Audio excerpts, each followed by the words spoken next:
कुंडली गवरदा हरिठ्ठल श्री ज्ञानदेव तुकाराम श्रीमद सद्गुरु गुंडा महाराज की जय।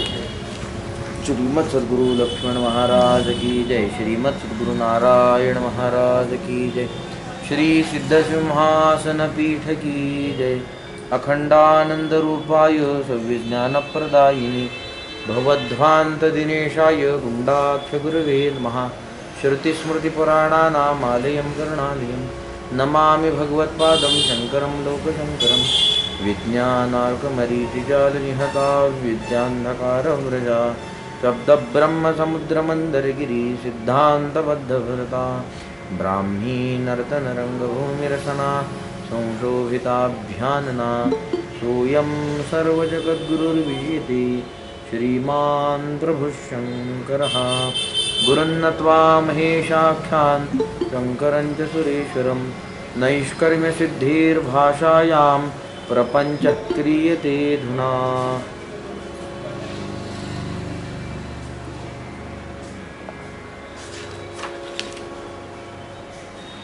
अथ द्वितीयोऽध्यायः।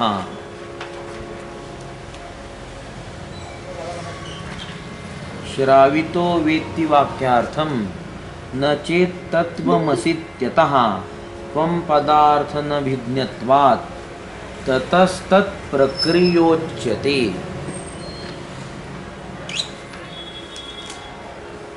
प्रत्यक्षादिनाम एवं विषयत्वात् तेषां स्व आरंभक विषयोपपत्ति त्वात् आत्मनश्चाशेष प्रमेय वैलक्षण्यात् सर्वानर्थैक हेत्वज्ञानाप नोदिज्ञानादिवाकरोदय हेतुत्वं वस्तुमात्रतः।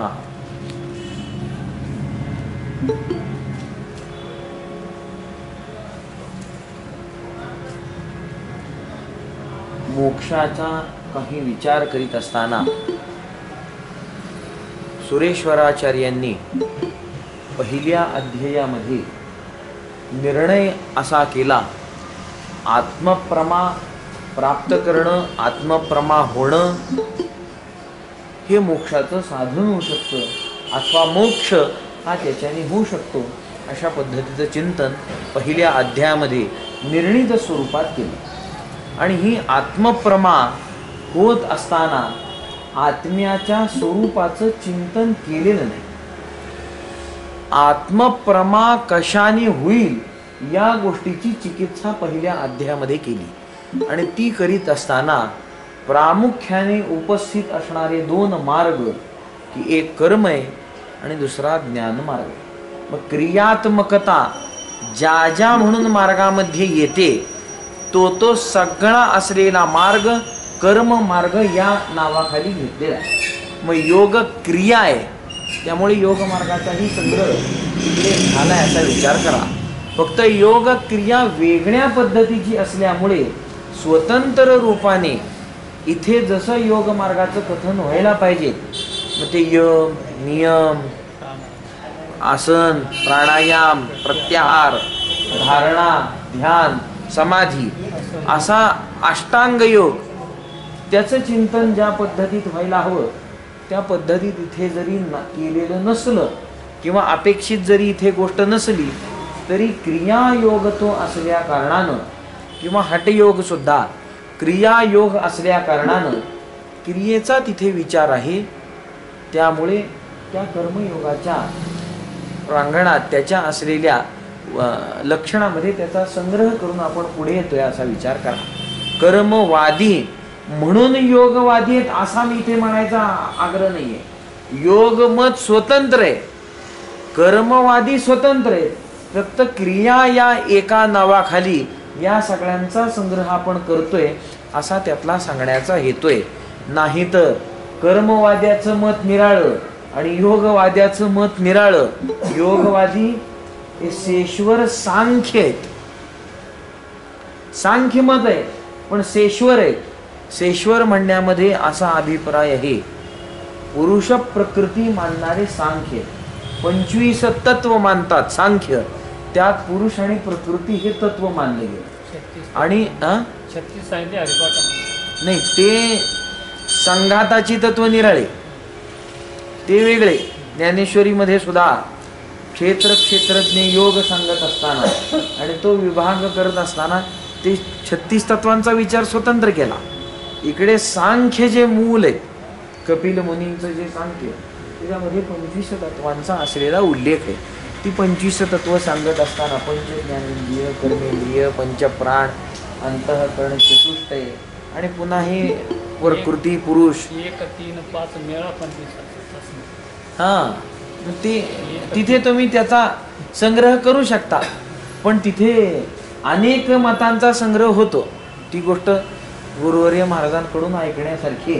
नाहीतर 1, 3, 5, 25 असा मेळा म्हणण्यामध्ये माझा गोंधळ 100 पट आहे. नेमकं कशाला म्हणायचंय? 1, 3, 5 मेळा 25 36 तत्वाचा मूळ आहे. हा, तो संघात म्हणून तिकडे सांगितलेला आहे. 36 ते बरोबर आहे, संघात येतो, त्यामुळे ती गोष्ट निराळी. तर सांख्यांमध्ये 25 तत्व सांगून प्रकृती आणि पुरुष मानलं. आणि प्रकृती सगळं कार्य करते, अविवेकी आहे, पण पुरुष भोग प्रवृत्ती ती धारण करते आणि त्या प्रवृत्तीच्या अनुसारेण पुरुषाला नाना पद्धतीचा भोग आणि मोक्ष देण्यासाठी म्हणून प्रयत्नरत असते. ती प्रकृती आहे. आणि हे सांगत असताना अडचण मात्र अशी येते, भोगही प्रकृतीत देणार, मोक्षही प्रकृतीत देणार. मग मोक्ष झाल्यावर पुन्हा भोग देईल का देणार नाही? अविवेकी आहे ना, पुन्हा देईलच नाही. तिच्यावर नियंत्रण कोणत्याही पद्धतीत पुरुषाचं नाही. पुरुष तो विकारी नाही, निर्विकारी आहे, विकार त्याच्यापाशी नाही.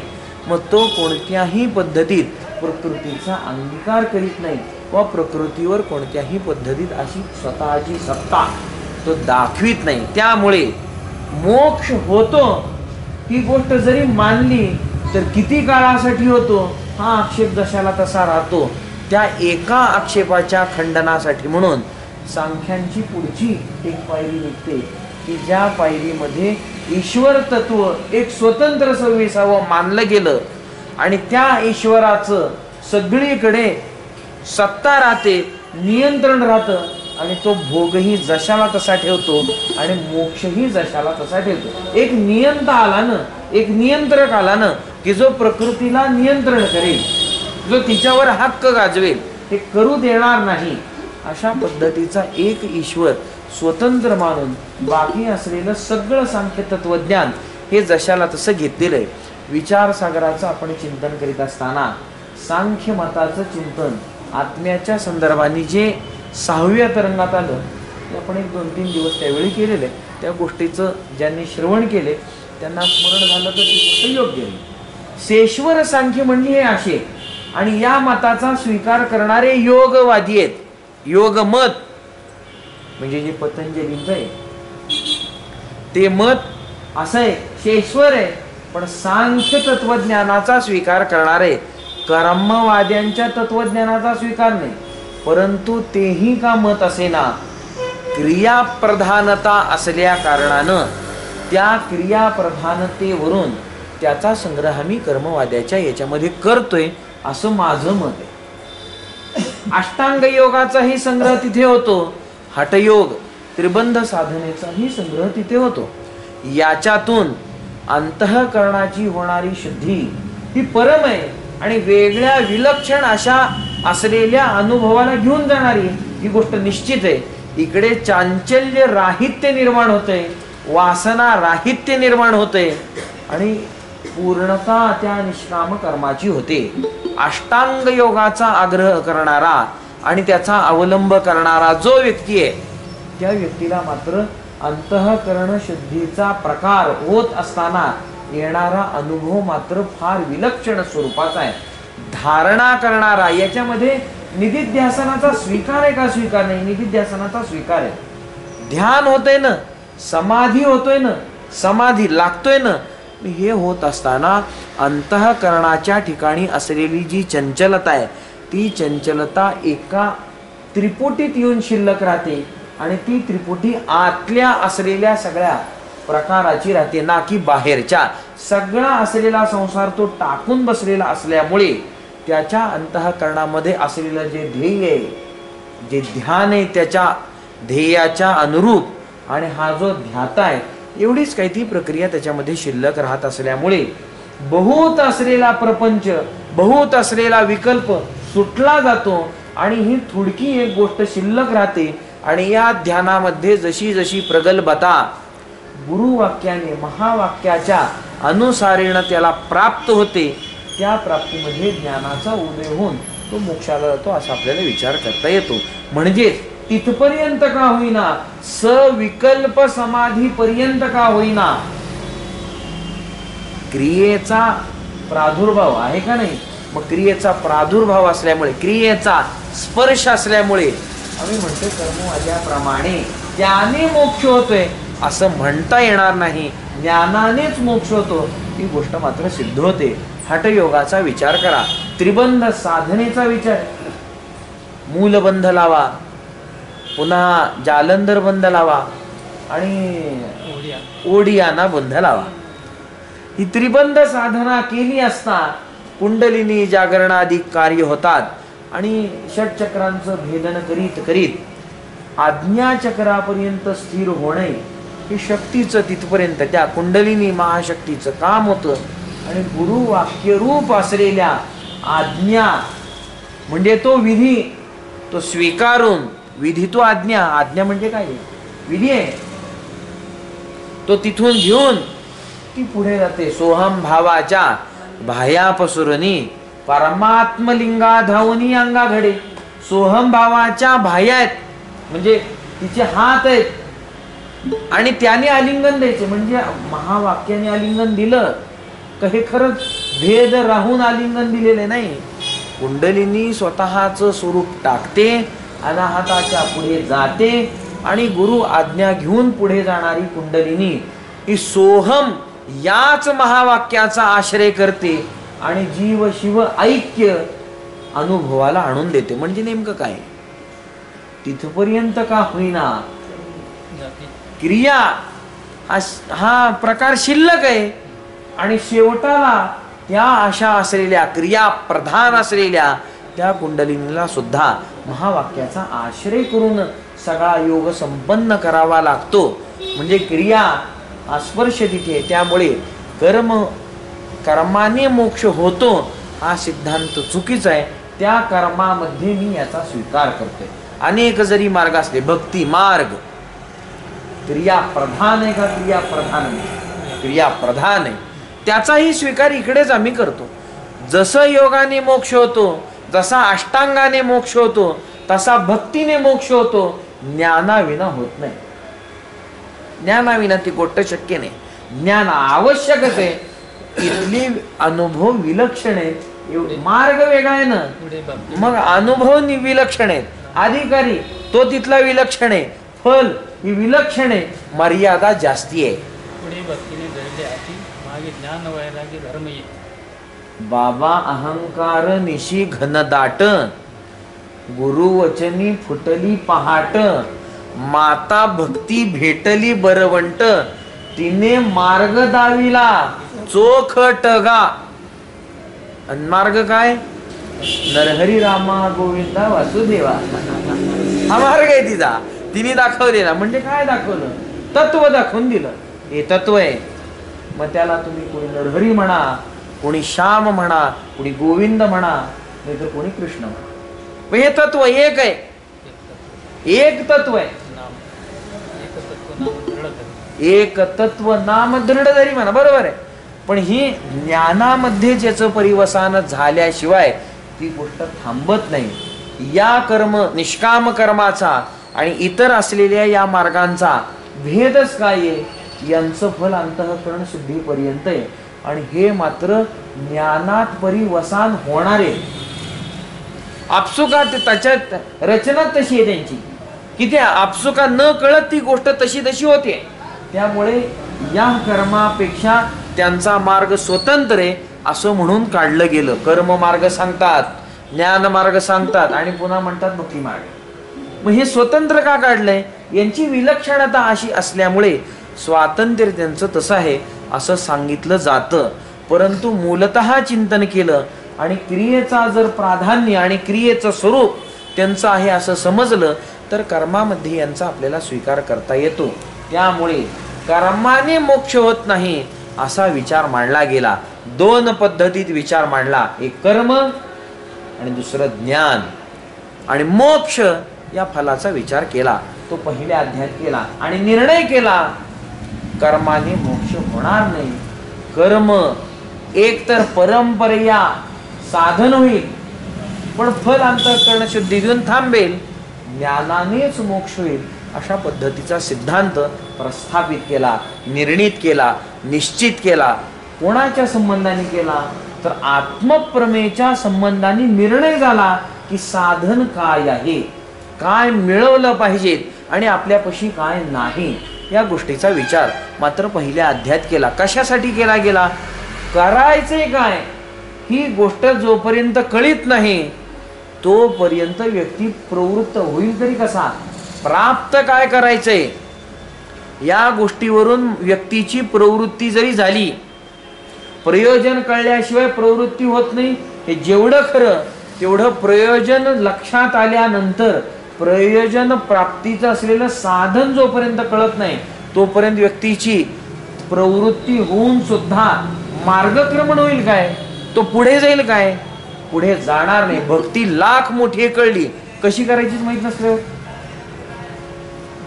कधी पुढे जाणार नाही तो व्यक्ती.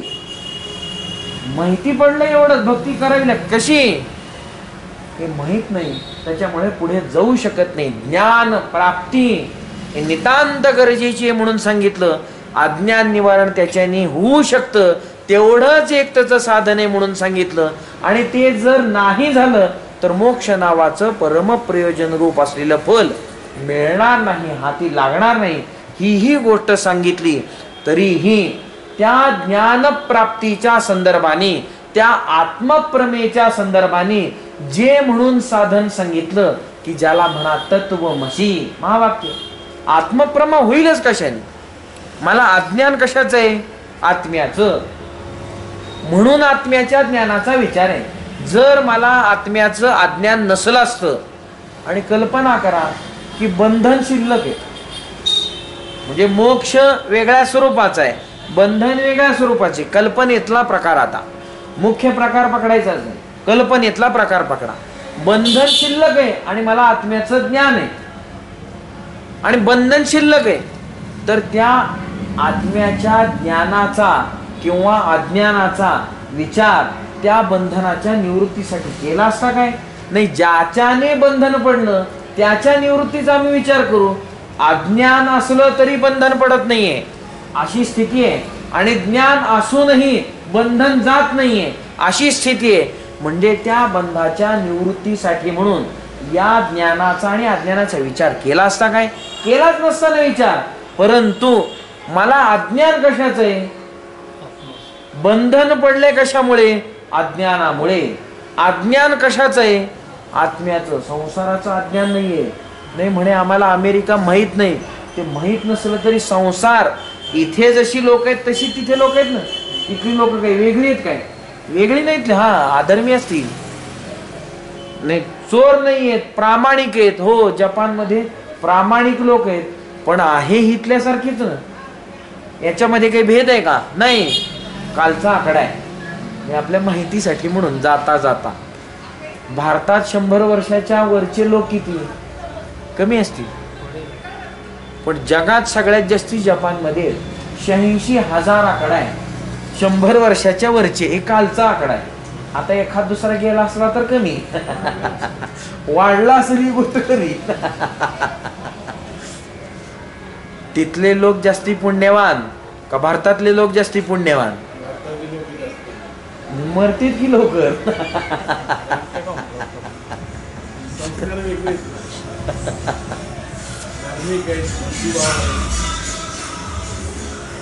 तर तो पुण्याचा आणि पापाचा विवादित मुद्दा सोडून देऊ आपण.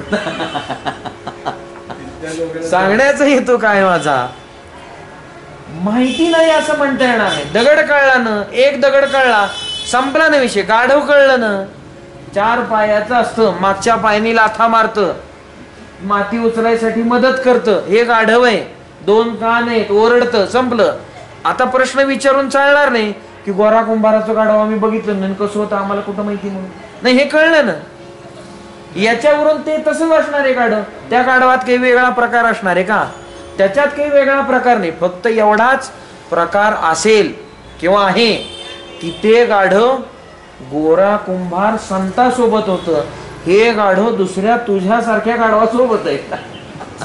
एवढा फरक आहे. महत्वाचा फरक आहे, पण एवढा फरक आहे. हे गाढव आणि ते गाढव सारखंच आहे. संगती त्याची निराळी आहे. त्यामुळं ते खरं गाढव आहे असं मानू नका. हे गाढव खरं आहे. याला कळलं की आपण गाढवासोबत आहे, हा मुक्त आहे. याच्या एवढा दुसरा तपस्वी कोणी नाही. कारण का गाढवाला सुद्धा कळतंय की मी गाढवासोबत आहे. आपला मालक गाढव हे गाढवाला कळलं की तो ज्ञानी आहे. याच्यामध्ये दुसरा काही विषय नाही. सांगण्याचा हेतू असा आहे, जगताच्या ज्ञानाच्या विषयी मला माहित नाही, अज्ञान आहे, याचा कोणताही प्रकार इथे नाही. अज्ञान मला आहेच कशाचं? विचारांती गोष्ट लक्षात येते. मी कोण आहे याच गोष्टीचं उत्तर माहित नसल्यामुळे अज्ञान कोणाचं आहे? माहित नसलेलीच गोष्ट काय आहे? खूप हुशार व्यक्ती असू द्या, पण माहित नसलेलीच गोष्ट काय आहे? स्वतःच स्वरूप माहित नसतं.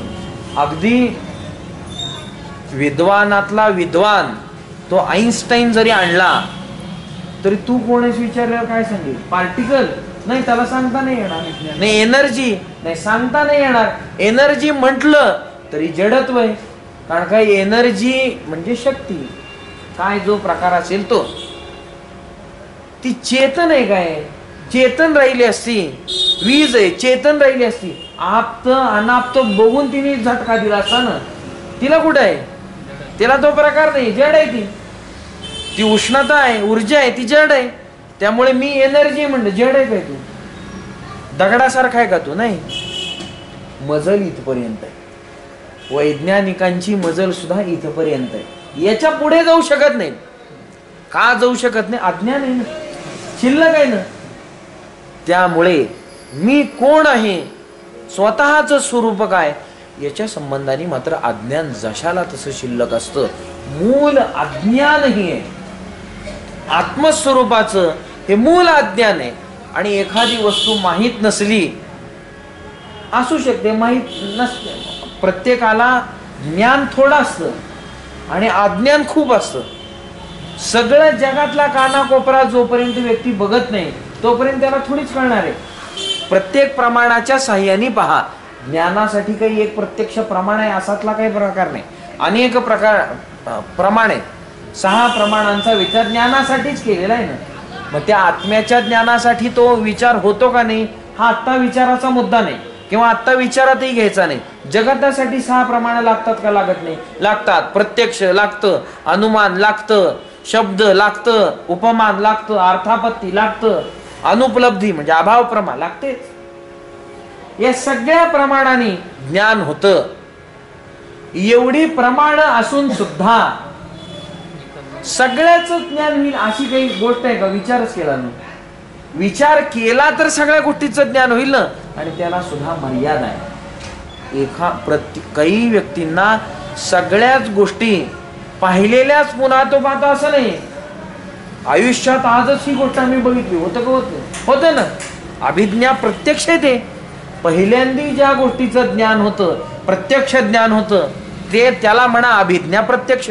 आणि अशी तर गोष्ट सातत्याने व्यक्तीला सारख्या पद्धतीमध्ये काही वेळेनंतर त्याला अनुभवाला येत असते. ही गोष्ट आजच बघितली, आत्ताच बघितली, आम्हाला ही आधी माहीत नव्हती. म्हणजे प्रत्येक असलेल्या व्यक्तीला काही ना काहीतरी थोडं ज्ञान असतं आणि बहुत प्रमाणामध्ये अज्ञान शिल्लक असतं.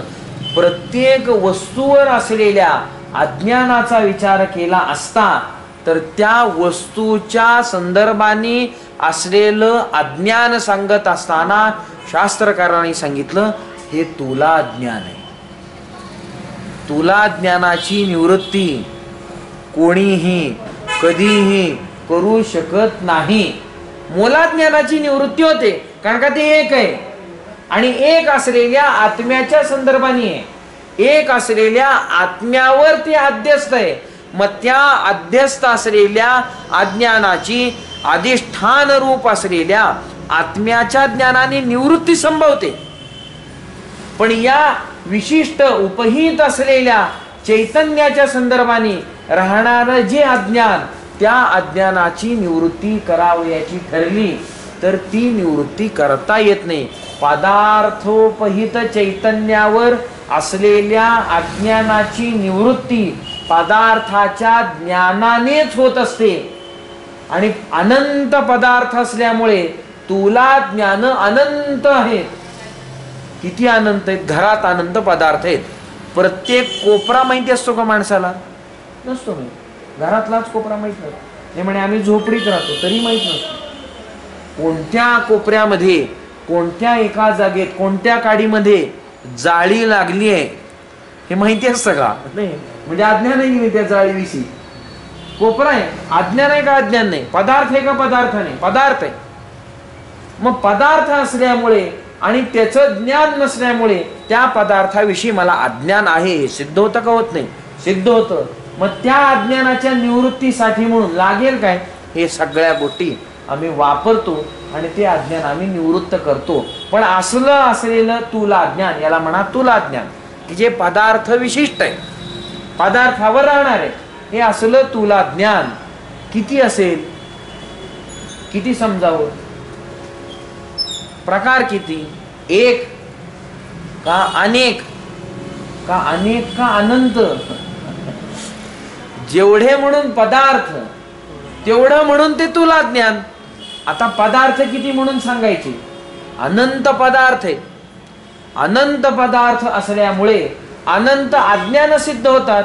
आणि असली अनंत अज्ञान कल्पना करा एखाद्याने घालवली, संपली त्याची तुला ज्ञान, मोक्ष होईल. पदार्थ म्हणजे आत्मा आहे काय? दगड म्हणजे आत्मा आहे काय? खांब म्हणजे आत्मा आहे काय? नाही. त्याचं याचं देणं घेणंच नाही. हे स्वरूप निराळे. उपहित चैतन्याचा विचार केला असता, पदार्थोपहित चैतन्याचा विचार केला असता, त्या चैतन्याप्रमाणे वा तेच चैतन्य या देहाच्या ठिकाणी, अंतःकरणाच्या ठिकाणी अधिष्ठान रूपाने राहते. म्हणून तिथे या चैतन्याचा आणि त्या चैतन्यामध्ये कोणताही भेद नाही. म्हणून तिथे सुद्धा आत्मा आहे असं आम्हाला म्हणावं लागतं. किंबहुना आत्मा हा व्यापक असल्यामुळं, सगळी एक आहे आणि व्यापक आहे असा असल्यामुळे सगळीकडे व्यापून येतो, एक सारखा राहतो. त्यामुळे प्रत्येक असलेल्या पदार्थाच्या ठिकाणी अधिष्ठान रूपाने आहेच कोण? चैतन्य म्हणा, आत्माही म्हणायला काही बिघडत नाही. चैतन्य ना ते अंतःकरणोपहित चैतन्य. आता या अंतःकरणोपहित असलेल्या चैतन्याला साक्षी म्हणत असताना प्रकाशनाचा विचार आहे. कूटस्थ म्हणत असताना संकोचित झालेला बुद्धीत राहण्याचा जो प्रकार, त्याच्या संबंधाने कूटस्थतेचं चिंतन आहे. आणि आत्मा म्हणत असताना आत राहणार आहे म्हणून आत्मा अशा शब्दाचं चिंतन आहे. पण आहे तत्व एकच, चैतन्यच आहे. त्या एका असलेल्या चैतन्याचा विचार केला असता तर सगळ्या असलेल्या सृष्टीला, या दिसणाऱ्या सगळ्या सृष्टीला अधिष्ठान कोण? आत्माच म्हणावं लागतं, दुसरं म्हणताच येत नाही. त्यामुळे त्या दृष्टी सृष्टीवादाचा विचार केला असता आत्मा लागेल का लागणार नाही अधिष्ठानाला? चैतन्य लागेल का लागणार नाही? लागेल. पण ह्या चैतन्याच्या ठिकाणी एक काहीतरी दृष्टी अज्ञान आहे, भ्रम आहे, मिथ्या आहे काहीतरी गोष्ट. ती दृष्टी उत्पन्न होते, पाहण्याची इच्छा उत्पन्न होते आणि तो बघायसाठी म्हणून प्रवृत्त होतो, म्हणजे द्रष्टेपणात येतो. मग दृश्य उत्पन्न होतच. त्यामुळे त्याला सगळा प्रपंच जशाला तसा दिसायला लागतो. दृष्टी आहे, बघणं आहे, ज्ञान संपादन करण्याची प्रक्रिया आहे म्हटल्यानंतर सृष्टी उभवते असा विचार मात्र तिथे केला. म्हणजे सत्ता कोणी दिली? मीच सत्ता दिली असा विचार होतो. आणि ही सत्ता दिली कुठून? आत्मसत्ता आहे, आत्म्याची सत्ता आहे. आणि आत्मा कुठे नाही म्हणून सांगता, संकुचित होऊन हा स्वतः परिच्छिन्न होऊन बसला असल्यामुळं आणि याची सत्ता हा जरी संकुचित झाल्यासारखा असला तरी खराच संकुचित झालाय का? नाही. त्यामुळे ह्याची सत्ता सगळीकडे आहे, राजा आहे. पण त्याला भ्रम उत्पन्न झाला की माझी सत्ता कुठंच नाही, मी नौकर आहे वाटायला लागलं, पण राजा आहे. सत्ता संपते काय त्याची? नाही. येणारे जाणारे त्याला नमन करतातच ना, राजा आहे राजा आहे. हा याला जरी माहित नसलं, भ्रम झाला त्याला की मी राजा नाही. सत्ता संपते काय त्याची? सत्ता संपत नसते. मग याला सगळा असलेला प्रपंच स्वतःच्या सत्तेतला, स्वतःच्याच घरातला सुखमय वाटावा की दुःखमय वाटावा? दुःखमय वाटतो. कारण का त्याला माझं काही नाही असं दिसतंय ना, माझी सत्ता नाही असं कळतंय ना, वेगळे कोणीतरी आहेत असं दिसतंय ना. वेगळं कोणीतरी आहे म्हटल्यानंतर तिथे भयाची प्राप्ती निश्चित होते, दुःखाची प्राप्ती निश्चित होते असा विचार करता येतो. सत्ता मात्र त्याची संपत नाही. वा, सत्ता त्याच्याकडून दिली जाते. वेडेपणात राजांनी एखाद्याला अभय दिलं तरी मान्य सगळ्या मंत्र्यांना करावं लागतं. कारण का सत्ता जशाला तशी. त्यामुळे भ्रांती ज्ञान संपन्न असलेला, ब्रह्मज्ञान संपन्न असलेला जीवात्मा घट आहे म्हणतो. आता सत्ता द्यावी लागते. कोणाला? प्रकृतीला घट दाखवावा लागतो. कंबुग्रीवा धिमान मनुष्य आहे, दुष्ट आहे दाखवावा लागतो, दुष्ट मनुष्य असा आहे.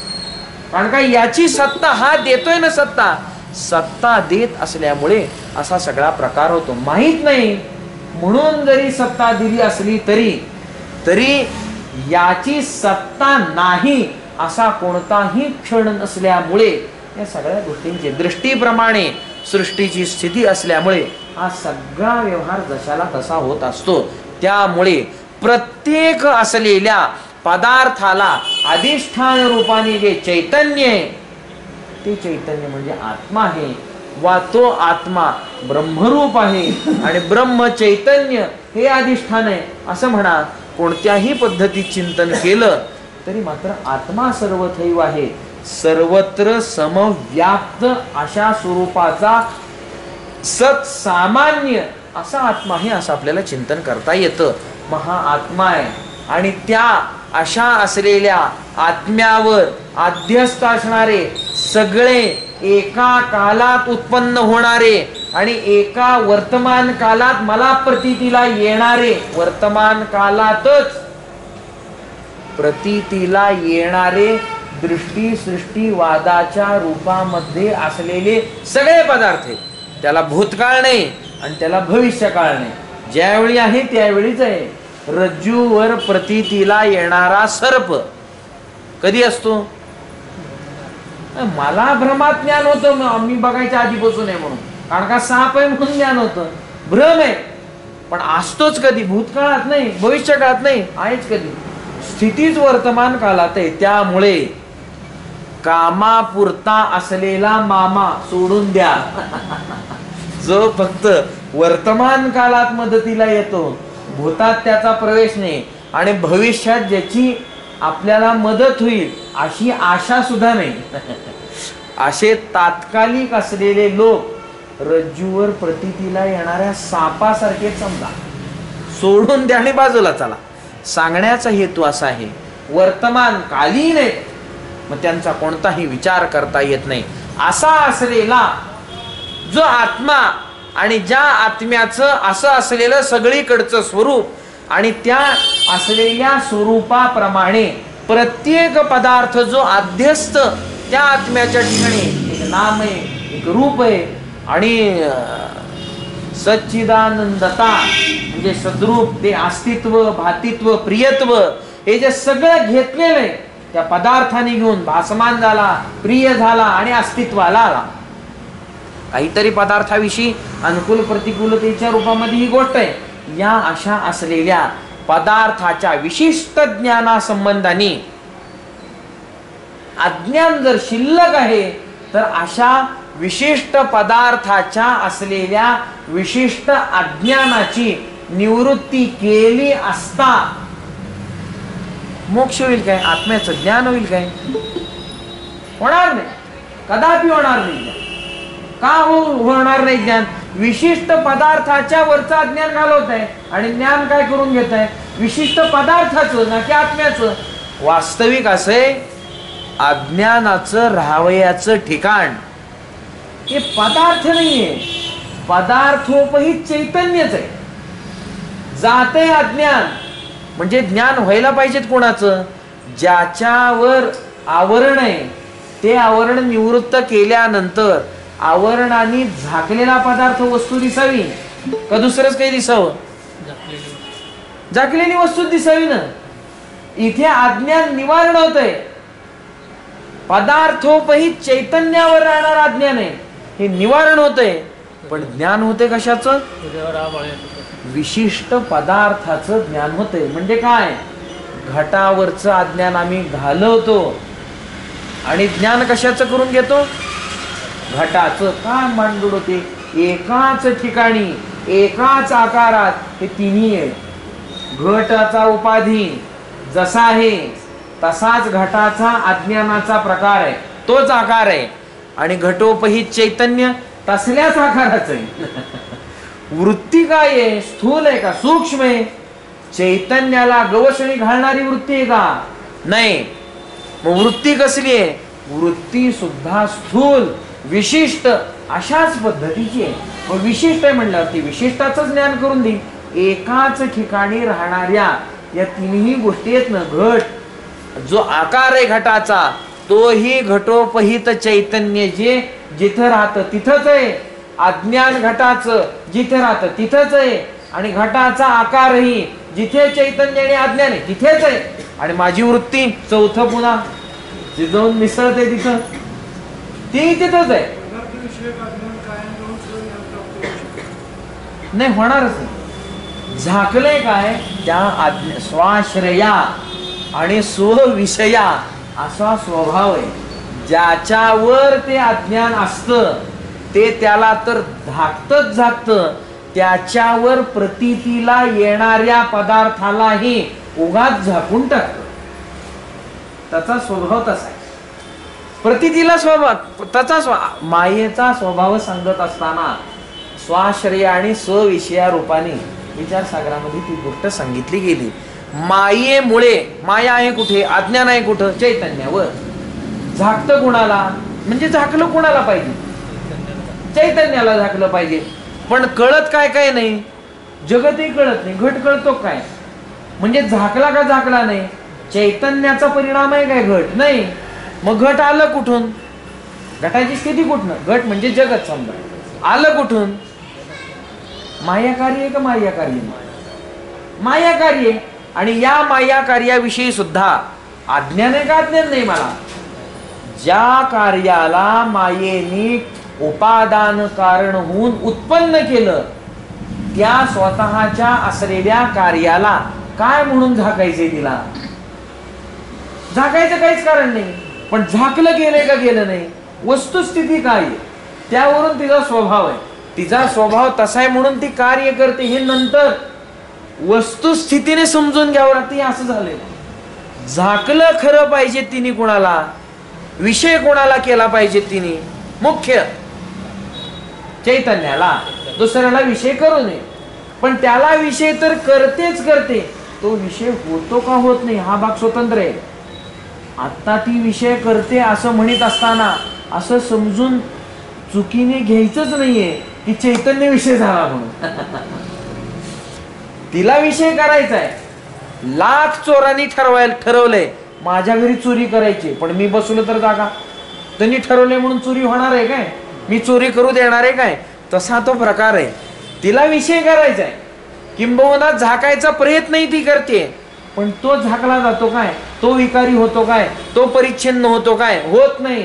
त्याच्या असलेल्या स्वरूपात बदल होतो काय? तो परिणामाला पावतो काय? होत नाही. तो जशाला तसाच शिल्लक राहतो. किंबहुना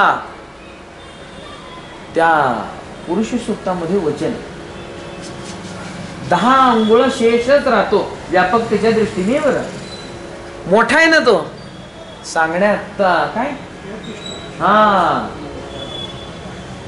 अत्यतिष्ठत दशांगुलम, 10 अंगुळे शिल्लक राहतो. म्हणजे 10 अंगुळे तो मोठा आहे असं सांगायचं हेतू नाही, तो मोठा आहे सांगण्याचा हेतू. तो मोठा आहे, किती मोठा आहे, तिच्यापेक्षा मोठा आहे. हिची मर्यादा कमी आहे.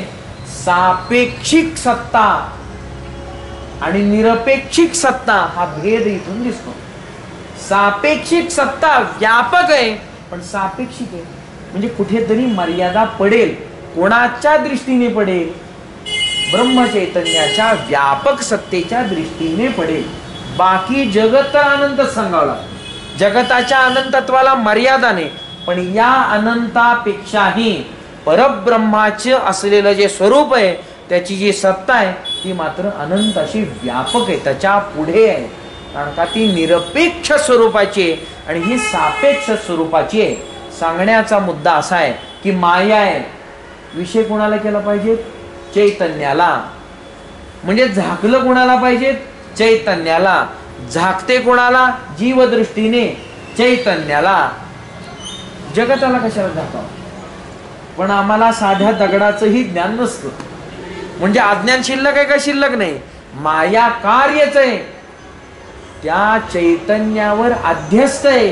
अध्यस्त पदार्थ अधिष्ठानाला तर जागतोच जागतोय माया रूपाने. आता इकडे रज्जू सर्पाचं उदाहरण बघणारच. आणि हा प्रकार काय करतोय? माया जे म्हणून उत्पन्न झालेलं आहे त्याही पदार्थाचं अज्ञान जशाला तसं ठेवते. कारण नसताना काहीच कारण नाहीये, पण ते होतंय तसं. वस्तुस्थिती तशी फॅक्ट आहे. त्यामुळे काही प्रकार करताच येत नाही, जशाला तसं आहे. त्यामुळे या असलेल्या पदार्थांचं समजा ज्ञान झालं. ज्ञान व्हायला पाहिजेत कोणाचं? अज्ञान जाते कुठनं? उपहित चैतन्यावरचं. उपहित चैतन्य असे नका, चैतन्य न म्हणजे आत्मा. ज्ञान व्हायला पाहिजे. घटाकडे बघितलं की अज्ञान जाते घटोपहित चैतन्यावरचं. म्हणजे ज्ञान व्हायला पाहिजेत कोणाचं? चैतन्याचं. म्हणजे कोणाचं? आत्म्याचं.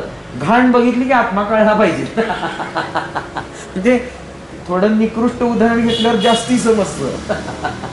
दगड बघितला की आत्मा नाही, उकिरडा बघितला की आत्मा कळला पाहिजे असं म्हणलं की मग बुद्धी पेटते. होतंय का तसं? होत नाही. प्रक्रिया तर अशी आहे आणि होत तर तसं नाही. का होत नाही? विशिष्टता आहे सगळीकडे. विशिष्टता आहे. घट आहे, घटाचं अज्ञान आहे, चैतन्य आहे पण उपहित आहे, अवच्छिन्न केल्यासारखं आहे. व्यापकतेचं ज्ञान होतं काय घटाकडे बघून? नाही होत. बांधल्यासारखं ज्ञान होतंय. मग बांधल्यासारखं ज्ञान होते. संकुचितपणा जरी चैतन्याच्या ज्ञानाच्या संबंधाने आणला तर चैतन्याचं ज्ञान कदापि होणार नाही. मग ज्ञान कशाच होईल? अज्ञान गेलंय, जे ज्ञान व्हायला पाहिजेत की नको? सिद्धांत आहे. अज्ञान जातं, ज्ञानानेच जातं. पण इथे संकुचित व्यवहार होतोय. मग ज्ञान आत्म्याच होईल, चैतन्याच होईल का दुसऱ्याचं? ज्ञान झालं पाहिजेत हा सिद्धांत असल्यामुळे चैतन्य उपहित ज्याने केलं त्या उपाधीचं ज्ञान ते करून देतं ना इलाजाने. संकोचन जिथे म्हणून येतं तिथे तिथे विशिष्ट ज्ञानाची प्राप्ती होते. व्यापकता पहा, व्यापक दृष्टी करा. बोधापासून समुत्पन्न झालेली वृत्ती अणुकुचिदार वृत्ती करा. मग जिथे तिथे म्हणून एक तत्व दृष्टीला येईल. हरिपाठामध्ये सुद्धा ही गोष्ट सांगितलेली आहे. घटाघटामध्ये रामाचं ज्ञान होते. राम आहे, सर्वाघटी राम.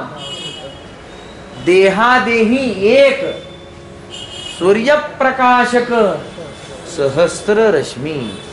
सगळीकडे एक. पण व्यापक दृष्टी आली तर ती गोष्ट ज्ञातता येईल, नाही तर येणार नाही. म्हणजे ज्ञान कशाचं होईल? घटाचं. घट बघितला, घटाचं ज्ञान होईल. एकाच ठिकाणी घट नावाचा उपाधी त्याचा आकार आहे, तिथे त्याच आकाराचं अज्ञान आहे. आणि तसल्याच आकाराचं उपहित चैतन्य आणि तसल्याच आकाराची माझी अंतःकरण वृत्ती होते. अज्ञान जाते, पण आकाराने संकुचित असलेलं चैतन्य तिथे आम्ही मानत असल्यामुळे चैतन्याचं ज्ञान न होता विशिष्ट असलेला जो आकार उपाधी त्याचं आम्हाला ज्ञान होतं. त्याला म्हणा प्रमिती, पण चैतन्य. आता चैतन्य कुठंच नाही. वृत्ती सुद्धा उपहित चैतन्याचा आश्रय घेऊनच जाते.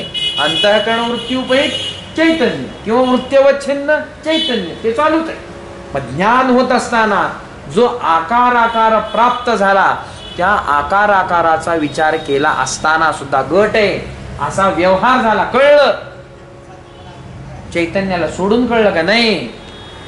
प्रमेय चैतन्य, दृष्टी प्रमाण चैतन्य, जाते ना वृत्ती प्रमाण आहे. प्रत्यक्ष प्रमाणाचं करण आहे, साधन आहे, असाधारण आहे नेत्र. मग ते प्रमाण चैतन्य आणि त्याच्यामध्ये अंतःकरण प्रमाण चैतन्य काय, अंतःकरण वृत्ती उपहित चैतन्य काय. नेत्राद्वारा जाणार जे चैतन्य अंतःकरण वृत्ती या प्रमाणाचं सह्य घेऊन चालली ना, म्हणजे प्रमाण चैतन्य अंतःकरण वृत्ती उपहित चैतन्य.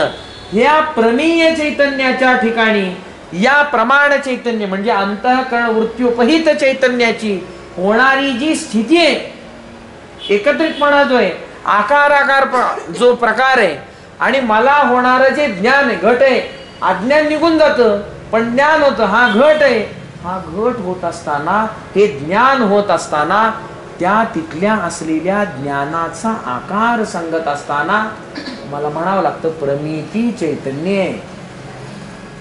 म्हणजे वृत्ती व्याप्तीचा योग तर तिथे आलाच आला, फलव्याप्तीचाही योग तिथे आला. म्हणजे काय झालं, मग प्रमिती चैतन्य आलं. फलव्याप्ती म्हणजे काय, आभास. हे जड आहे घट, तो काय स्वयंप्रकाशित आहे, काय स्वतःचा प्रकाश करायला नाही. वृत्ती जड आहे, पण तिथे मला आभासाला घेऊन जावं लागतं. आभास म्हणजे फल आहे की जे आत सगळं ज्ञान करून देण्यासाठी म्हणून असा आहे वा त्याला होत आहे असं आहे. साक्षी करून देतो, वृत्ती साह्याने करून देतो आभासाच्या रूपात. आभास हा मुख्य आहे की जो चेतनवत असा काम करतो, चेतनवत काम करतो. त्याला साक्षीचा आधार आहे ना, साक्षीचा त्याला आधार आहे, त्यामुळे तो काम करतो. मग त्याचं काम काय, साक्षीचं प्रकाशन करून देणं. आता संगती झाली वृत्तीची अंतःकरणाची.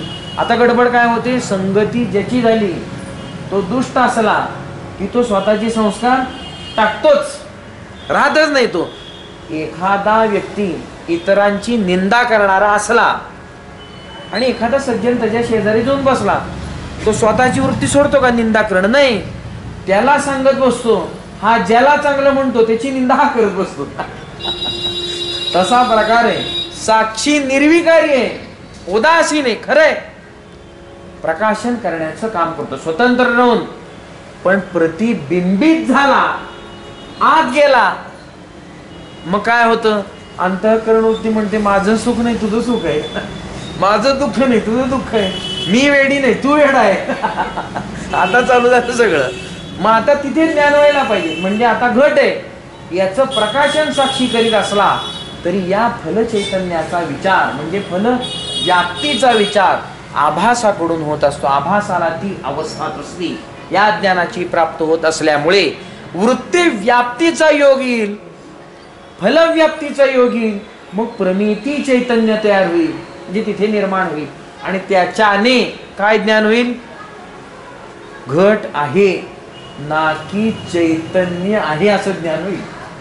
म्हणून अंतःकरण वृत्तीने सगळ्या असलेल्या पदार्थांचं जरी दर्शन घेतलं आणि प्रत्येक पदार्थांच्या वर राहणाऱ्या अज्ञानाचं निवारण जरी केलं, कल्पना करून सगळ्या पदार्थांच्या अज्ञानावरचं निवारण जरी केलं तरी मोक्ष होईल असं अजिबात सांगता येत नाही. अनंत पदार्थ आहेत, अनंत संकोचन आहे, अनंत उपहितता आहे, अनंत अज्ञान आहे आणि त्याला लागणारी अनंत ज्ञान आहेत. आणि माझ्याकडे एक अंतःकरण आहे, वृत्त्या अनंत असल्या तरी काही उपयोग नाही, जाऊच शकत नाही. त्यामुळे या पदार्थांचा विचार करून कोणत्याही पद्धतीत तत्वज्ञान मला होईल असा विचार करता येणार नाही. म्हणून आत्म्याचा विचार करीत असताना तुला ज्ञानाच्या निवारणाचा विचार करून काम भागणार नाही. त्यामुळे एखादा ज्ञानी असला, ब्रह्मनिष्ठ असला आणि त्याला तुम्ही गणिताचा पेपर दिला, तो म्हणणार मला येत नाही. त्याला विषयच नाही ना, तो त्याला विषयच नाही. तो त्याला काय विषय, हा पेपर दिला ह्याचा अधिष्ठान सुद्धा चैतन्य बरं का. योग्याला पेपर द्या, तो पेपरही सोडवतो आणि असं काही गणित टाकतो की ते 7 पिढ्यात सुटणार नाही. कारण का त्यांनी इथल्या सगळ्या जगतातल्या शक्तींची सिद्धी केलेली आहे आणि ही तर पुढची. व्यवहारामध्ये व्यावहारिक धरेवर शक्ती एवढा मोठा बुद्धिमान प्रकार कोणता नाही. सगळं निर्माण करणारी ती आहे, पुढे नेणारी ती आहे, प्रेरक ती आहे. तिच्या एवढा बुद्धिमान कोण असेल, तिच्या एवढी विद्वत्ता कुठे असेल. एवढा असून अविवेकी आहे. बुद्धी म्हणजे विज्ञान कोश. बुद्धी म्हणजे विज्ञानाचं. हा, विज्ञानमय कोश मग बुद्धी आहे. विशेष रूपाचं ज्ञान आहे. इथे अजून परमाणूच्या खाली, अणूच्या खाली जाता येईना, डोळ्यांनी बघता येईना. आणि जे डोळ्याला दिसत नाही ते खरं असतं की नसतं असा प्रश्न पडणारे बुद्धिमान लोक आहेत. ते अवघड काम होतं ना त्यांच्या पुढे. त्यामुळे तिच्या पुढे कोण आहे, योगी असला की तो हे सिद्ध केलेला असतो. सगळं सिद्धी त्याची होते, शक्ती सिद्ध होते. मग ह्याच्या पुढे तो काम करतो. हा, त्याची फक्त प्रवृत्ती होणं गरजेचं आहे. त्याची प्रवृत्ती होईल का नाही ही गोष्ट सांगता येत, कारण का तो ज्ञानी आहे पुन्हा. त्यामुळे प्रवृत्त झाला तर खरा आणि नाही झाला तर त्याच्या एवढा गुप्त कोणीच नाही, त्याच्या एवढा गुप्त कोणी नाही. या सगळ्या तत्वांच्या माग ज्याचं ज्ञान आहे, वा स्वरूपाला जाणलंय की मी या प्रकृतीच्या पल्याड आहे आणि त्या स्वरूपात जाऊन बसला तर कोणाला सापडेल, कोणाला सापडणार नाही. म्हणजे गुप्त झाला तर असा गुप्त होतो, इतका सामान्य होतो की कोणाला सापडणार नाही. आणि विशेष झाला की ईश्वर भावच प्रकट करतो. ईश्वर भाव मग होतं ते जे होत नाही ते करून दाखवणं असा प्रकार होतो. अघटित घटना घडविण्यामध्ये ते पटाईत आहेत, विशारद आहेत, पारंगत आहेत की जे होऊ शकत नाही, मानत नाही ते होते. गुरुत्वाकर्षणाच्या विरुद्ध हवेत बसता येतं का माणसाला, नाही बसता येत, हे बसून दाखवते. मग ते अघटित घटना होऊ शकते, विरुद्धता प्राप्त होऊ शकते. कृष्ण कोणाला तर 7 वर्षाच्या पोराला किलोची पिशवी उचलली का, नाही, हा पळवत उचलतो म्हणजे. मग हे कसं उचलला, योग सिद्ध आहे ना. परमात्म भाव भागवतात आहे, पण दुसरे काही ग्रंथ आहेत ना त्याच्यामध्ये श्रीकृष्णाच्या साधनेचं वर्णन आहे. त्याला वासुदेवत्व कशी प्राप्त झालं, मनुष्य म्हणून आले का नाही तुम्ही. देह मनुष्याचा घेतला का घेतला नाही, घेतला. मग मनुष्याचा देह घेतल्यानंतर सगळं करावं लागेल का लागणार नाही, सगळं करावं लागतं. कुठल्या साधना केल्या ते सांगणारे दुसरे ग्रंथ. आम्हाला फक्त श्रीकृष्ण आला, देव आला एवढंच माहिती असतं. आणि देव आला म्हणजे सागर संगीत आला आणि आता काही नाही असं नाही, त्याला सगळंच सिद्ध केलंय त्याने. पुन्हा जशाला तसं, कारण का उपाधी तो काही तिथनं घेऊन आलेला नाही. उपाधी इथला आहे, मायाकारी असो पण इथला आहे. ज्याच्या ज्याच्यासाठी कार्य करायचे ते इथलेच. मग इथल्या असलेल्या प्रकाराने सगळी सिद्धी करावी लागते. तोवर सिद्धी करता येत नाही. दुसऱ्या गोष्टीने विचार करा, परीक्षा प्रारब्ध. ईश्वराच्या अवताराचं निमित्त काय, दुष्ट दलन म्हणजे दुष्टांचा विनाश व्हावा हे, आणि साधूंची इच्छा आहे त्यांनी यावं त्यांनी यावं, हे परीक्षा प्रारब्ध आहे त्याचं. यांना मारावंही लागतंय, हे प्रारब्ध निर्माण. याचं हे कर्म करीत नाही, संचित नाही, क्रियमान नाही, आणि प्रारब्ध कर्म म्हणून त्याचं काही नाही, ईश्वर आहे, त्याला काही देणं घेणं नाही याच्याशी. आणि हा देह किंवा इथली स्थिती कर्माशिवाय तर शक्य नाही. कर्मबद्ध आहे ना सगळं, मग हा येऊन राहिलाच कस काय इथं? कोणीही ईश्वर असो, अवतार आलाच कुठून? परीक्षा प्रारब्धाने येतो. त्यामुळे तशी तशी प्रक्रिया करावीच लागते. वा तशी प्रक्रिया होतेच. त्याने टाळायचा प्रयत्न केला तरी होते, टाळता येत नाही त्याला. त्याला गुरुकुलात जावं लागल, त्याला ज्ञान संपादन करावं लागल, त्याला योग सिद्ध करावा लागल, सगळं करावं लागेल ते आणून. नाहीतरी अर्जुन हा नराचाच अवतार आहे ना, की ज्यांनी अनेकानेक वर्ष तपश्चर्या केली आहे नारायणासोबत. कशाला गेला ते अस्त्र आणाले इंद्राकडे? इंद्राला अप्सरा पाठवून दिले पूर्वी, आणि गेला पुन्हा कुठे? त्याच्याचकडे. काय म्हणे अस्त्र पाहिजे ते. घाबरून राहिला कोणाला? दुर्योधनाला, ज्यांच्याकडे दिव्यास्त्र नाही. आणि ह्याच्याकडे भरम साठा पडला याला. आणि राहावं कशा रूपात लागलं? बृहन्नला. अस्त्र ठेवली, अस्त्र ठेवली झाडावर, ते कुठं? शमीच्या. आणि राहायला बृहन्नला होऊन. हे कशासाठी? हे सगळा प्रकार होतोच ना. कर्मबद्धता अशी आहे, सोपी नाही गोष्ट. सांगण्याचा हेतू असा आहे, या सगळ्या असलेल्या योग्यांचा विचार केला तर तो सांगेल, तो सिद्ध करेल. प्रवृत्ती असेल तर ज्ञानाला विचारलं, आत्मतत्व माहिती आहे, बाकीची गोष्टीचं देणं घेणं त्याला नाही. हा बाकीची प्रक्रिया श्रोत्रिय जर ज्ञानी असेल, श्रोत्रियता म्हणजे वेदांत वाक्य विचाररूप श्रवण ग्रंथाधिकांचं अध्ययन केले, म्हणजेच संत वाङ्मयाचं अध्ययन करून ज्याच्याकडे ज्ञान सिद्ध झाले असा जर असेल तर तो औपनिषदिक असलेल्या सिद्धांताप्रमाणे जगताची संगती लावून देईल. ही पंचमहाभूतापासून हे पंचकरणे अमुक तमुक असं तसं. जसं की इथं बसून मी सांगतो चंद्रावर पाणी आहे. काय चंद्रयान 3, 4, 5 ची गरज नाही आपल्याला.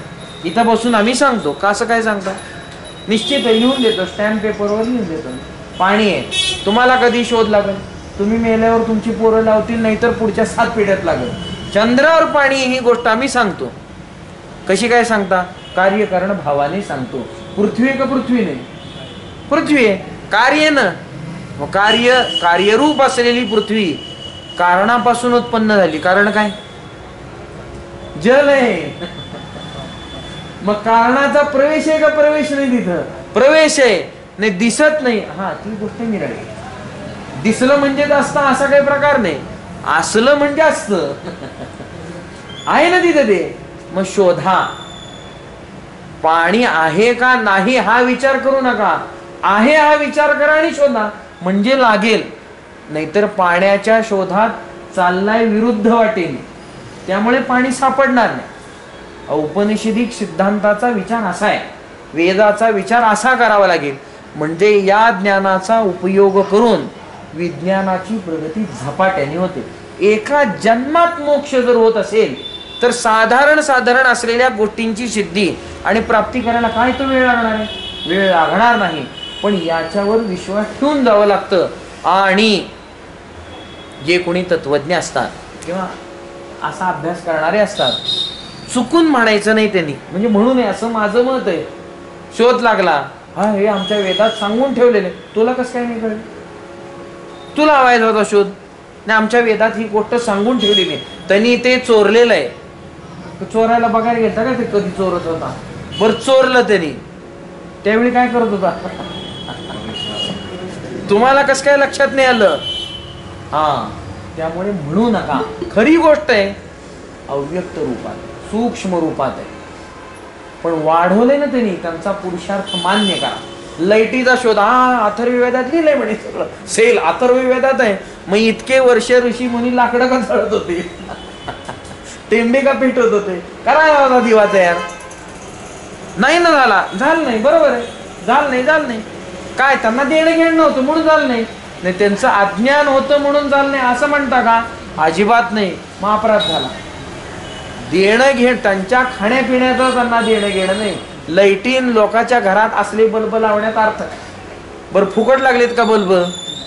ऋषी मुनी फुकट काम करते, मोफत ज्ञान, मोफत. काय पैसा आहे का? एक कोणाला नाही. आज एक बल्ब लावा, आत्ताच मला 5,000 बिल आले. फुकट आहे काही? संजय हे असं नाही. हो मग ज्ञान होतं म्हणून समजायला ते दृष्टी दिली ना. ते आता त्याच्यातनं आपण पुढे आलो आता योगातनं. पण मग होतं त्यांना ज्ञान. तुला ज्ञान शिल्लक असतं का असत नाही, ज्ञानाला सुद्धा शिल्लक राहील. एक विठ्ठलची जाण एवढी आज्ञा आहे का सगळंच जाण अशी आज्ञा आहे. एक जाणल्याने सगळं जाणलं होईल अशा प्रकारचा एक अवांतर वाक्याचा प्रकार आहे. जाणल्यासारखं होईल, सगळं जाणतात. एकम विज्ञानेन सर्वम विज्ञानम भवती. होऊ शकतं, सगळं जाणल्यासारखं होतं, कारण का सगळ्याचं अधिष्ठान जाणलंय म्हणजे सगळंच जाणल्यासारखं होतं. किंबहुना जर त्या ज्ञानाने अतिप्रवृत्ती केली की मला पाहिजे ज्ञान, अमेरिकेत काय चाललंय हे ज्ञान मला हवंय, तर तात्काळ ईश्वर प्रकृती त्याची सोय करून देईल आणि त्याच्या ठिकाणी नानाविध क्रिया करून काही योग सिद्धी करून तात्काळ त्याला तिथलंही ज्ञान संपादित करून देईल. पण अतिप्रवृत्ती केली तर, नाहीतर नाही होणार. म्हणून एक जाणलं की सगळं जाणल्यासारखं होतं. पण विधी काय आहे, एक जाणा का सगळंच जाणा, एक जाणा विधी आहे. मग ह्या तुला ज्ञानाचा विचार केला अनंत येत आणि त्याचं देणं घेणंही काही नाही. समजा निवृत्त झालं तरी मुक्ती होत नाही, दुःख जशाला तसं राहतं.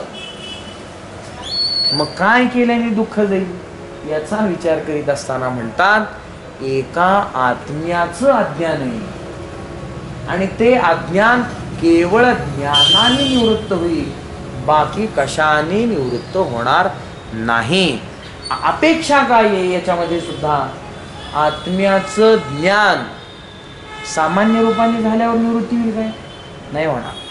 परोक्ष रूपाने झाल्यावर त्या दुःखाची आत्यंतिक निवृत्ती होईल काय, नाही होणार. मग कसली निवृत्ती होईल, कशाने निवृत्ती होईल आत्यंतिक, अपरोक्ष रूपाचं, दृढ रूपाचं, यथार्थ रूपाचं आणि प्रमारूपाचं असलं. पुन्हा प्रत्यक्ष, अपरोक्ष म्हणत ते आलंच, ते प्रत्यक्ष असं ज्ञान झालं असता आत्मप्रमा झाली असं म्हणता येतं आणि मग त्या ज्ञानाची निवृत्ती होती असं सांगितलं गेलं. हे ज्ञान होत असताना आलंबन घेतलं कशाचं, ज्ञान कशाचं आहे, अज्ञान निवारणासाठी आवश्यक आहे, बरोबर आहे, आत्म्याचं आहे. पण आत्म्याचं नुसतं अहम रूपाने ज्ञान झालं असता मुक्तीचा अनुभव येतो का, नाही, काय येणार नाही. नुसतं आत्म्याचं ज्ञान आवश्यक आहे ना, आत्मप्रमा आत्मप्रमा आत्मप्रमा एवढंच आहे. पण आत्मा मानता केवढा, वा आत्मा मानता केवढा म्हटल्यापेक्षा तुम्हाला खरा खुरा आत्म्याचा अनुभव केवढा, अंतःकरण जेवढं तेवढा तुम्ही आत्म्याचा अनुभव घेताय ना. का सगळीकडे आत्म्याचा अनुभव घेत, सामान्य रूपाने घेतात, पण विशेष रूपाने आत्म्याचा अनुभव घ्यायचा ठरला तर तुम्ही घेताल केवढा, स्वतःच्या फक्त आत्म्याच्या संबंधानेच, फक्त आत्म्याच्या संबंधाने विचार केला तर केवढा, तेवढाच. म्हणजे पुन्हा आत्मा राहिलाच केवढा, एवढाच, जेवढा अंतःकरण तेवढंच. बाहेर काय, बाहेर जशाला तसं. मग आत्म्याचं ज्ञान व्हावंच कसलं लागतं, अपरोक्ष आहे, यथार्थ आहे, प्रमाय, सगळं खरं, पण ब्रह्मरूपाने व्हावं लागतं. आत्मप्रमा होत असताना आत्मा ब्रह्मरूप आहे असंही ज्ञान व्हावं लागतं आणि ब्रह्म आत्मा आहे असंही ज्ञान व्हावं लागतं. म्हणजे खरं ज्ञान आत्म्याचं झालं असं म्हणता येतं आणि असलं ज्ञान झालं तर परिपूर्ण रूपाचं, तर एक असलेलं मूलाज्ञान निवृत्त होतं. नाहीतर कार्यरूपाने जशाला तसं शिल्लक राहतं. अज्ञान आहे ते तुमच्या फक्त आत्म्यावर आहे असं नाही, त्याला आत्मा केवढाही माहिती आहे. अज्ञानाची किमया अशी आहे की तुम्हाला माहित नाही आत्मा केवढा आहे, पण त्याला माहिती ना कुठपर्यंत झाकायचंय ते, म्हणून तर झाकले ना त्यांनी, म्हणून तर कळना. आणि जर आम्ही आतल्या पुरतं जर मानलं तर हे एवढंच. जसं की चांगदेव महाराजांना झालं, मी आहे मी शुद्ध आहे, मी प्रकाशी आहे, संपला विषय. मी आत्मा आहे, संपला विषय. आणि बाहेर बाहेर काहीच नाही. बाहेर सगळं जशाल तसा व्यवहार चालू. मेला की उठव, वाघावर बस, सापाला घेऊन हिंड, माळा घालून घे, हे सगळं यम यायला लागले की गायब हो आत्म, सगळे प्रकारे. कारण का आत्मा तेवढाच मान, बाहेर मानलाच नाही ना, लक्षातच आलं नाही ना. ब्रह्म गोचर वृत्ती नाही, ब्रह्मा गोचर वृत्ती झालेली आहे. वृत्ती आहे, आत आलेली आहे, परमारूपत येत आहे, सगळं खरंय.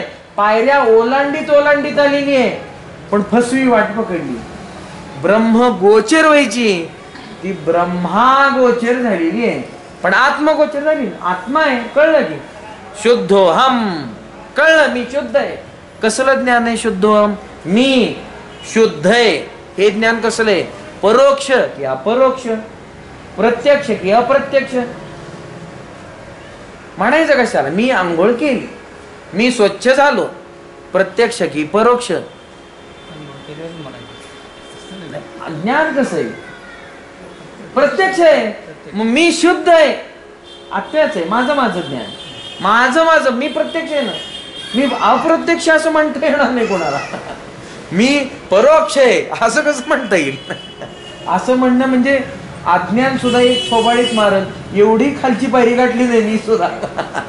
म्हणणार मी काहीतरी प्रत्यक्ष ठेवलंय बाबा, तेवढं तरी मान. अज्ञान म्हणेल आपल्याला प्रत्यक्ष आहे. मग शुद्ध हम हे काय? प्रत्यक्ष स्वरूपाचं ज्ञान आहे माझं, हे झालंय. पण आत्मत्व ब्रह्माच्या संदर्भाने ज्ञान झालं नाही. परोक्षतेची भ्रांती आणि परिच्छिन्नतेची भ्रांती केवळ आत्मज्ञानाने जात नाही, केवळ आत्मस्वरूप जेवढं जाणून आहे तेवढं जात नाही. आत्मा ब्रह्म आहे असं म्हणून असं चिंतन केलं असता या भ्रांतीचं निवारण होतं. आणि ब्रह्म आत्मा आहे असं म्हटल्यानंतर निवारण होतं. या दोन भ्रांत्या शेवटच्या दोन अप्सरा ज्ञान मार्गाच्या मधल्या लक्षात ठेवा. आणि या दोन अप्सरा परम प्रयोजन रूप असलेला मोक्ष मिळू देत नाही, मिळूच देत नाही. नाना संकटी बुडवी. पुन्हा जशाला तसं शेवटच्या दोन, एक परिच्छिन्नतेची भ्रांती आणि एक परोक्षतेची भ्रांती. ब्रह्म काय माहित नाही, परोक्षच आहे ब्रह्माचं. मग मी ब्रह्म आहे, परोक्षता संपते. आणि ब्रह्म आत्मा आहे, परिच्छिन्नता संपते. कारण का ब्रह्म व्यापक आहे. आता आत्मा व्यापक आहे ही गोष्ट त्याच्या अनुभवात येईल, तोपर्यंत अनुभवाला येणार नाही. म्हणून या ओतप्रोत चिंतनाचा विचार केला तर प्राप्त होणार, समुत्पन्न होणार, उदित होणार जे ज्ञान ते अज्ञानाचं निवारण करण्यास समर्थ आहे, नाही तर समर्थ नाही, होणारच नाही निवारण. मग अज्ञाने आत्म्याचं आहे आणि त्याला घालवायचंय, समर्थ ज्ञान लागेल आणि असलं लागेल. कुठून आणता ज्ञान लागतं? ही गोष्ट पहिल्या अध्यायात निर्णय केली. आणता कुठून? ते म्हणे श्रवण करतो. कशाचं? मनन करतो. श्रवण केल्यावर निधिध्यासन करतो. पुढचं आहे. 10वी पास हो, मग 11वीचा. 11वीचा सिलेबस 9वीत बघू नको, 10वीत गटाळ्या खाणार आहे तू. श्रवणाला चालू तरी कर. नाही आम्हाला ध्यान खूप आवडतं, अमुक अमुक महाराजांनी आम्हाला सांगितलेलं आहे. हात असं गोल फिरतं, क्रिया होते. सांगतात लोक असं क्रिया होते हात म्हणून. आणि असं केलं म्हणजे खरंय बा. शक्तिपातासारखा महान योग आहे, मोठा योग आहे की ज्याच्यामध्ये सर्व समर्पण प्रक्रिया अनुभूती घेण्यासारखी आहे. कशी समर्पण करून बसायचं आणि अनुभव काय येतो याचा अनुभव दिला जातो गुरुशक्तीने. आपलं त्याच्यात काही नसतं. त्यांनी दिलं त्यांचं भांडवल, धन्याचा तो माल, तो तिकडे चालू असतो सगळा. ते करणारे लोक आहे. पण आता कलियुग कसं फिरतं पहा. एवढा मोठा योग, आत्म्यापर्यंत घेऊन जाणारा योग, ज्ञान संपादित करण्यासाठी समर्थ करणारा योग, ज्ञान पचविणारा योग. आणि त्याचे पोस्टर निघतात आणि पोस्टरवर खाली असतं लिहिलेलं दीक्षा घेतली असता होणारे फायदे काय? पैशाची चणचण भासणार नाही. अरे बाबा, पैशाची चणचण भासणार नाही याच्यासाठी व्यापार कर नका, योग करा. म्हणजे काय जोळ्या गेला होता का हातात? आता व्यापार करा म्हणून द्या ना तिथं दिले. अर्थ नावाचा पुरुषार्थ आहे आणि त्या पुरुषार्थाचं वर्णन करत असताना कुठंच धर्मशास्त्राने सांगितलं नाही की योग करा म्हणजे पैसे मिळतील, कुठंच सांगितलं नाही.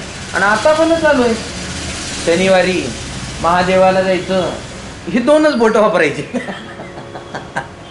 टोटके लाल किताब म्हणजे नवीन, बरं ती जुनी लिहिलेली खरी का खोटी मी वाचलेली नाही, पण आता नवीन मिश्रित पद्धत आली ना. पंडितांनी काढलेली मिश्रित पद्धत आहे सगळी, कुठंच लिहिलेलं नाही. ते न लिहिलेलं कुठून येते कोणाला माहिती. चालू आहे ते, हे 2 बोटांनी करायचं, दही घालायचं. म्हणजे काय? महादेव पैसे देतो, त्याच्यापाशी काही नाही बाबा, ते आपला सगळं घालून बसला, त्याच्यापाशी घर नाही, तो स्मशानात बसलाय, तुला बरं पैसे देणार तू?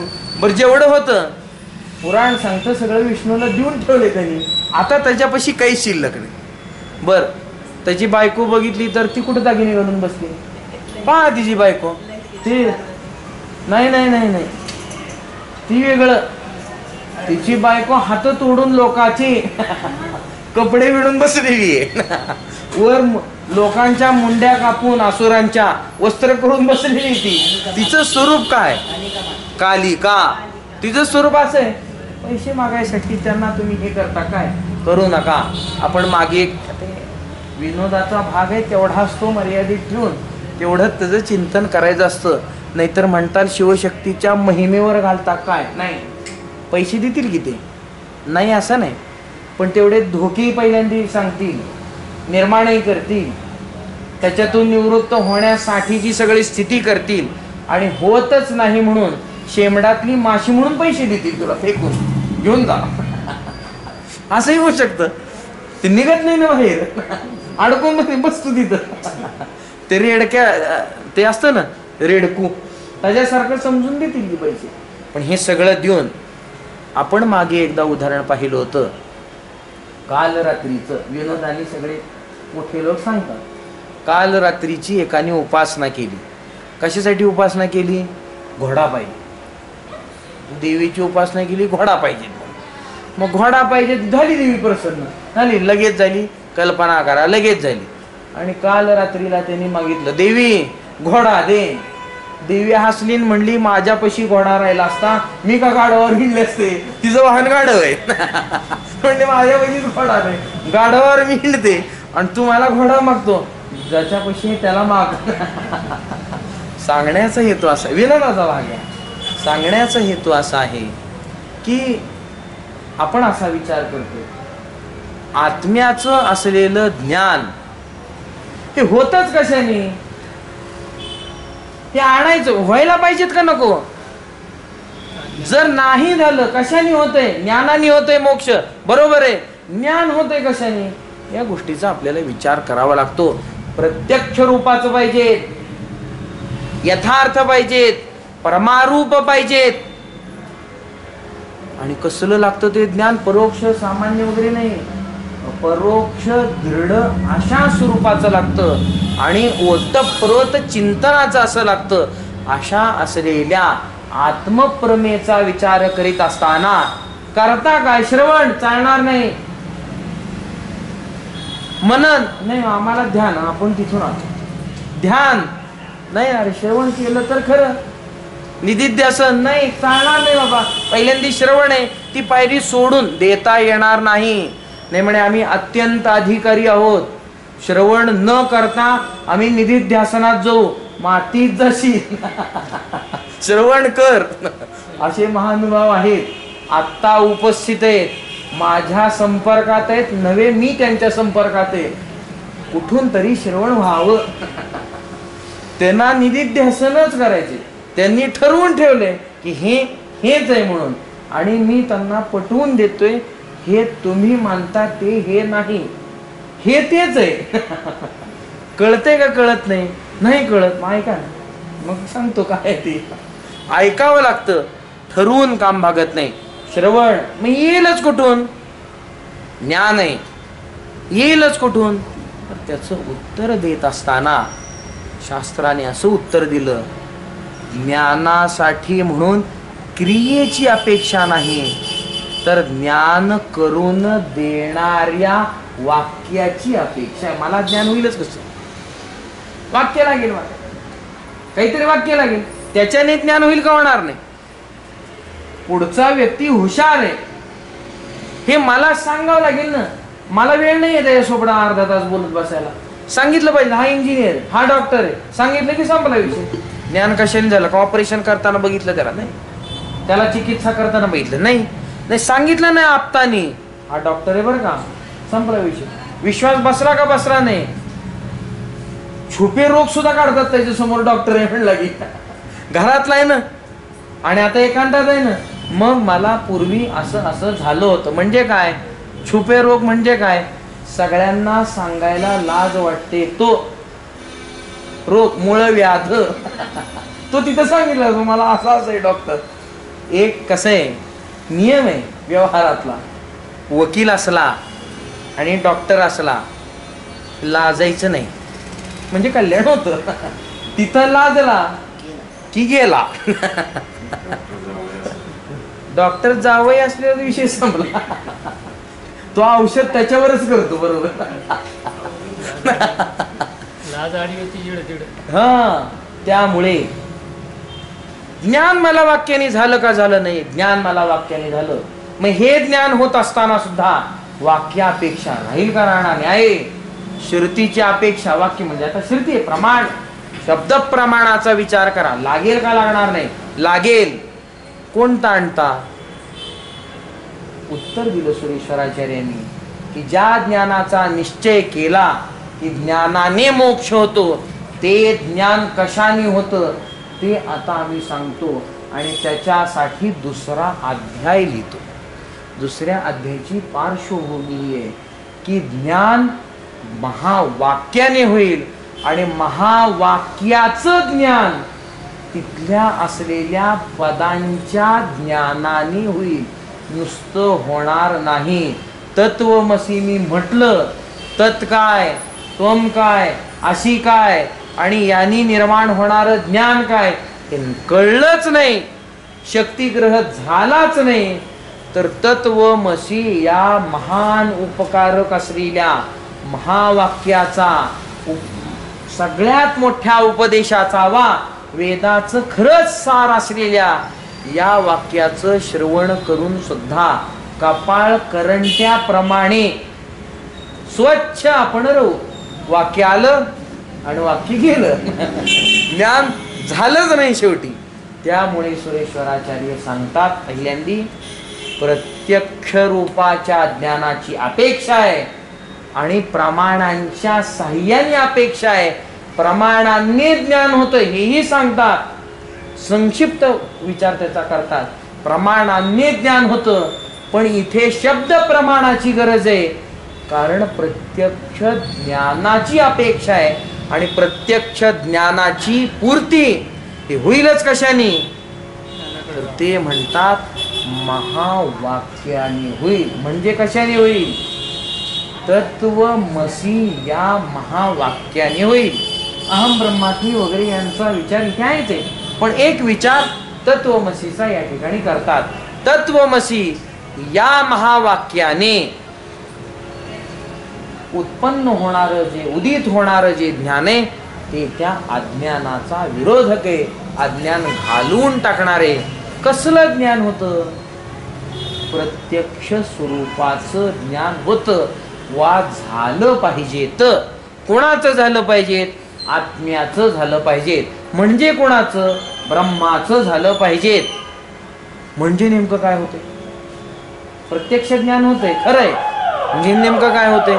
नाही, घट जसा बघितला तसं ज्ञान आहे का? हो, घट प्रत्यक्ष आहे, प्रत्यक्ष ज्ञान होते. म्हणजे नेमकं झालं काय? घट कळला, हे प्रत्यक्ष ज्ञान आहे का? हो, हे प्रत्यक्ष ज्ञान आहे. झालं नेमकं काय? त्याचं कारण नकोय, या झालेल्याचं स्पष्टीकरण हवंय की हे प्रत्यक्ष ज्ञान कसल्या स्वरूपाचं आहे. आकार कळणं म्हणजे प्रत्यक्ष ज्ञान आहे, नाव कळणं म्हणजे प्रत्यक्ष ज्ञान आहे, का स्वरूप कळणं म्हणजे प्रत्यक्ष ज्ञान आहे. विचार करण्याचा प्रकार आहे. जे प्रत्यक्ष ज्ञानाचं लक्षण काय, प्रत्यक्ष ज्ञानाचं स्वरूप काय, हा सगळा प्रकार आपल्याला तपासावा. आत्म्याचं आहे आणि प्रत्यक्ष ज्ञान आहे, तत्वमसीने होणार आहे. त्यामुळे तत्वमसीचं चिंतन जर ओघात येणारच येणार आहे. पण प्रत्यक्ष ज्ञान काय ही गोष्ट समजल्या विना या त्वम तत् आणि असी पदार्थाचं प्रत्यक्ष ज्ञान काय आहे, शक्तिग्रह काय आहे, एकत्रितपणे काय ज्ञान प्राप्त होणार आहे, या गोष्टीचं चिंतन आपल्याला करावं लागतं. आणि यानेच का ते व्हायला पाहिजेत याचाही निग्रह म्हणतोय इथे. काय म्हणायचं त्याला, निश्चय म्हणत नाहीये, निग्रह म्हणतोय. का निग्रह म्हणायचा आहे, सगळ्यांचा निग्रह एका स्वरूपाच्या विचाराने होईल. नाही तर घटाचं सुद्धा ज्ञान आहे, पटाचंही ज्ञान आहे, माझंही ज्ञान आहे, देहाचे, जगताचे, प्रकृतीचे, सगळ्याचे. अवांतर वाक्याचंही ज्ञान आहे, सुखाचंही ज्ञान आहे, दुःखाचंही ज्ञान आहे, स्मृतीचंही ज्ञान आहे, भ्रमाचंही ज्ञान आहे.